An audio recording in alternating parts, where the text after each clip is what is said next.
Why are journalists so nutty for brown diesels?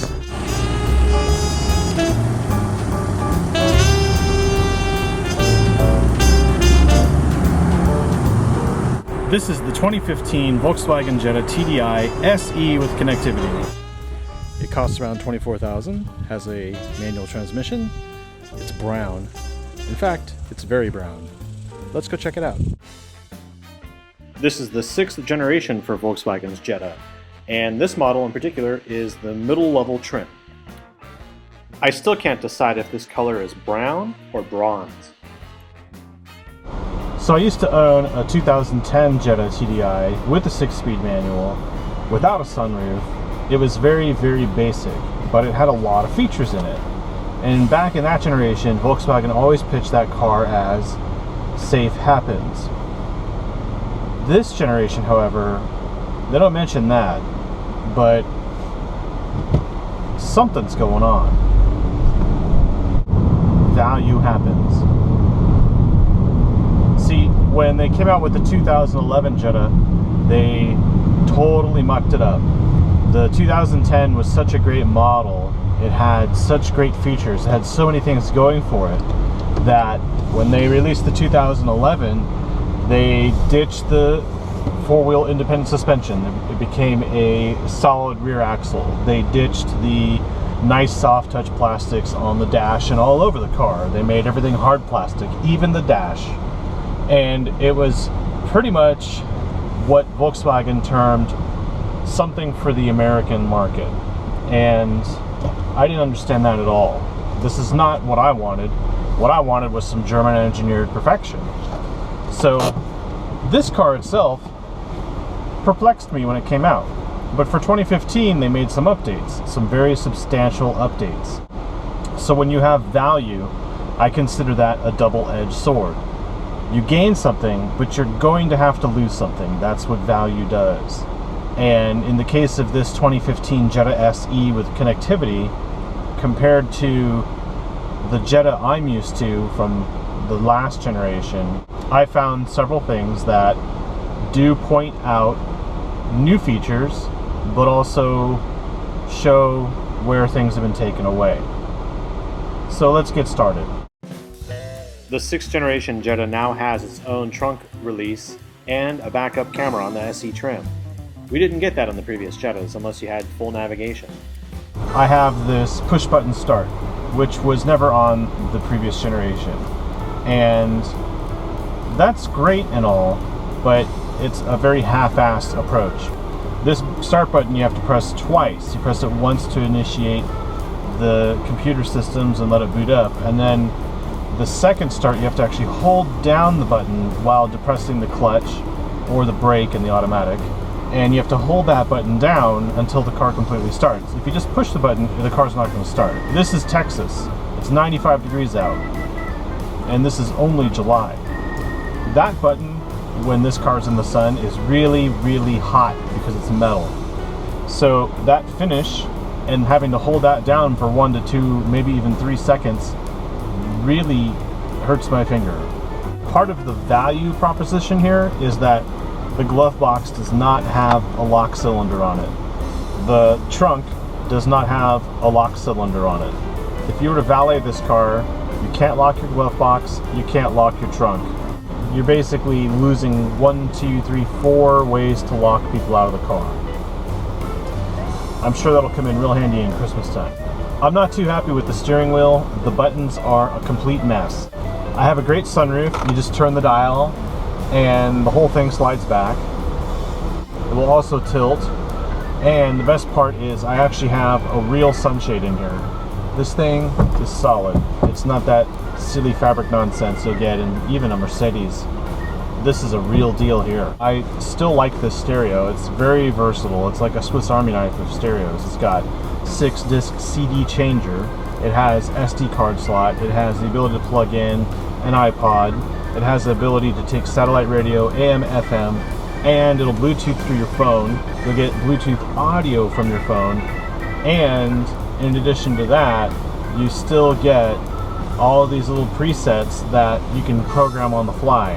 The best part I like is the satellite radio setting where you can favorite a artist or a song, and if you're listening to satellite or FM or AM and that comes back on in satellite radio, you'll get this little bong or gong, and it will tell you that that artist is coming back on, and you press the button and it will automatically tune to that station so you can catch that artist or catch that song. That I don't even have that in an Audi. This is brilliant. I like this a lot. Tech in cars is a tricky subject. It's usually there to polish the turd. So how does it drive, you ask? Well, let's find out. First, I have a rear view camera, even in reverse on a manual. Put it in gear, camera turns on.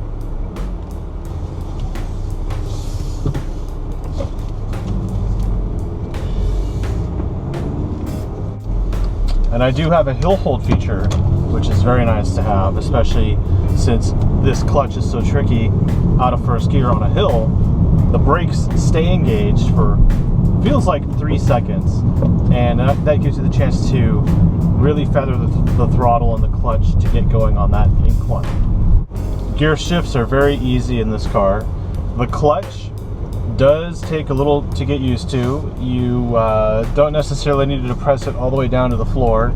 The engagement is probably the last inch or inch and a half of travel, which means that quick gear changes are easy, but with the way that the gearing is on this car, you really can't do any lazy gear changes.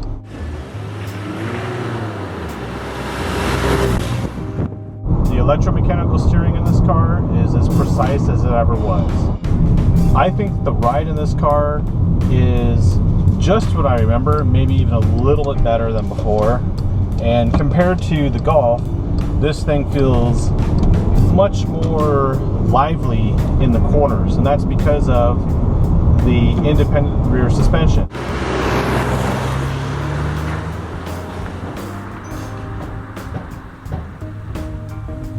On the highway, I can tell you that the Jetta feels great. Very compliant, very nimble. It's not as sporty as the Golf, but in certain situations, it's actually better than the Golf. I drove 1,500 miles in 40 hours and stayed in a hotel in that period of time.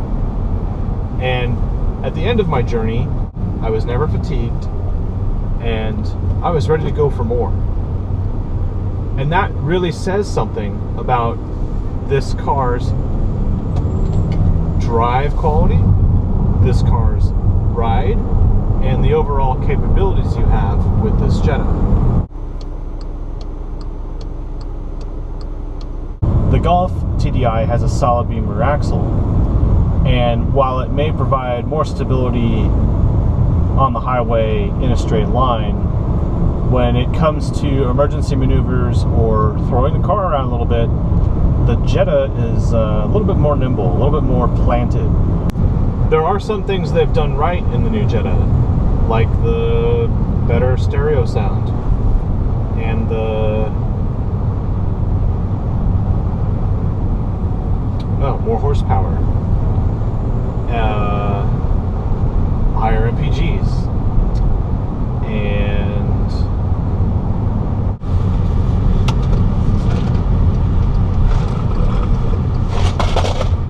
you know, in my mind, I would go for the Golf. I really would.